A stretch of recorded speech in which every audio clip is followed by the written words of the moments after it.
Star Wars Battlefront 2. This game had one of the craziest journeys in gaming history, from its horribly received microtransaction-filled launch, to its comeback with tons of free DLC and content, to its suddenly losing support in April of 2020 when still having millions of active players. The game has had a sudden resurgence with it being free on the Epic Games Store lately, and today I'm going to review the game's current state in 2021, nearly a year after it stopped receiving updates, and I'm going to let you guys know if it's still worth buying and playing. And real quick, before we get the review started, only 4% of you who watch my videos are subscribed. So if you enjoy the content, consider subscribing. It's free and you can always change your mind later. Anyway, back to the review. I have had this game since it released and have played it on and off, and when I noticed the resurgence in the player base, that's when I decided to come back to the game and review it for you guys, because this is likely one of the last times you'll be able to play the game with this many people on it. I played the game on PC, and I would imagine the lobbies are even more active on consoles, but as I expected, the game has been revived, at least for the time being. I was very surprised and impressed with how quickly I was able to find a game in matchmaking. In most cases, it would take 10 seconds or less to find a match. Now, some of those modes are a lot more populated than others. I was able to find lobbies quickly for Heroes vs Villains, Hero Showdown, and the Supremacy mode for the Age of Republic and Rebellion. I couldn't get a full lobby for the Age of Resistance, but that's not a surprise since nobody likes the sequel trilogy. And even though the game isn't receiving any more updates, they're still continuing the events like double XP, and at the time of recording, it's currently a reduced battle points event where you can play all the special reinforcements for like 100 battle points. And the community right now is a good mix between the super Star Wars tryhards who live on this game, you know who you are, and new players. So the skill gap really isn't too bad unless you run into a max level sweaty Luke who destroys you every time you spawn and makes you want to uninstall the game. But then you kill some low level and start to feel good about yourself again. No! Leave me alone!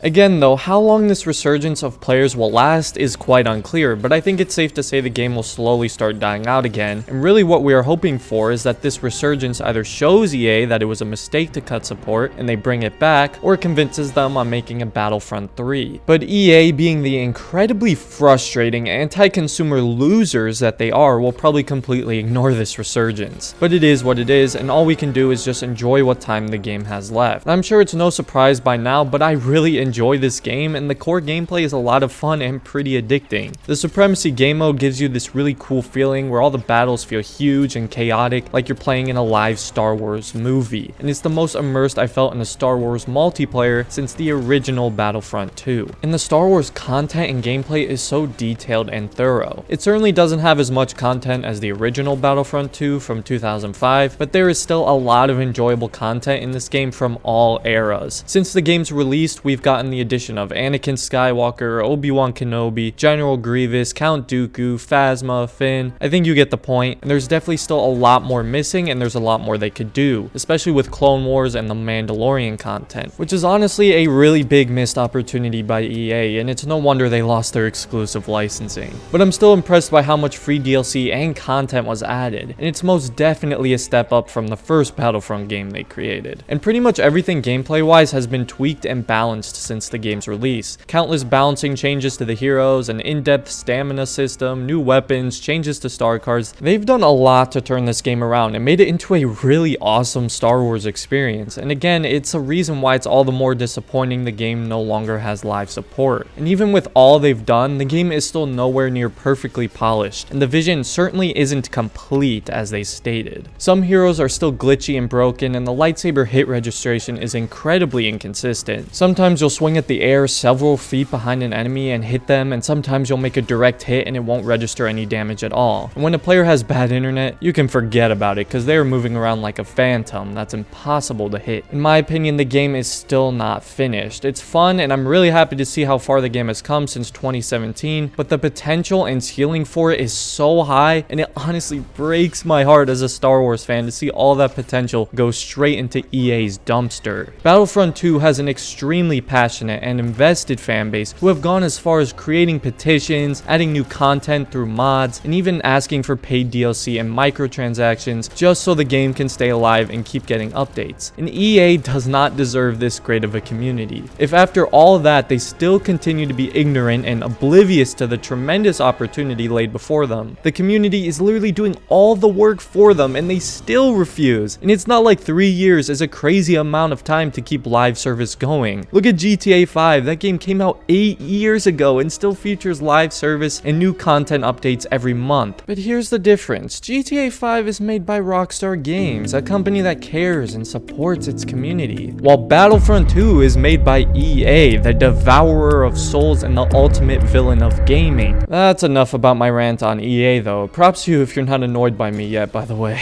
But what makes this game so enjoyable is being able to play as your favorite iconic Star Wars characters, well, most of them, and fight in large cinematic battles or go one-on-one in a lightsaber duel, and even roleplay a little bit. This game places you in the Star Wars universe and allows you to immerse yourself in it while also having the option to play with your friends or offline with AI, so that anybody can enjoy the game. Modes like instant action are great additions for using mods, and unlike online, the offline will never die out, so it's a way the game can stay alive for many. The campaign wasn't great and was pretty boring at most times, but it's still a unique Star Wars adventure and just adds to the entire experience. The progression system also gives you good reason and incentive to keep coming back to the game and become even stronger. The more you play, the better you will get, while also unlocking some really cool skins and cosmetics. The lightsaber combat certainly isn't the best, and like I mentioned earlier, can be a little glitchy, but it's still really cool and actually requires skill and stamina management. You can't just spam your attack button anymore, which makes duels feel really strategic and skill-based and make it feel like it's the real thing. The shooter-based modes allow you to play as some of your favorite troops. Personally, for me, I'm a huge Clone Wars and prequels fan, so I loved how I could play as a large variety of clones in the game with different skins and variants like the ARC Trooper and even the Clone Commando. And the battle point system rewards you for kills and objective-based missions, so it ensures that the best players are rewarded and get to be the first one to play as the heroes, where you can really feel powerful while still having to be strategic and avoid large hordes of players who could take you down. And with a good selection of heroes and villains, you can play as your favorites. Like for me personally, it was a dream come true to get to play as Anakin and Darth Maul in the game, and it was so cool to me the first time I played, and still is to this day. Like, come on, this is just so awesome.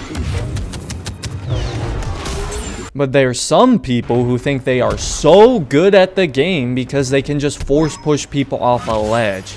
Oh, just wait until I get my hands on you. You're so dead.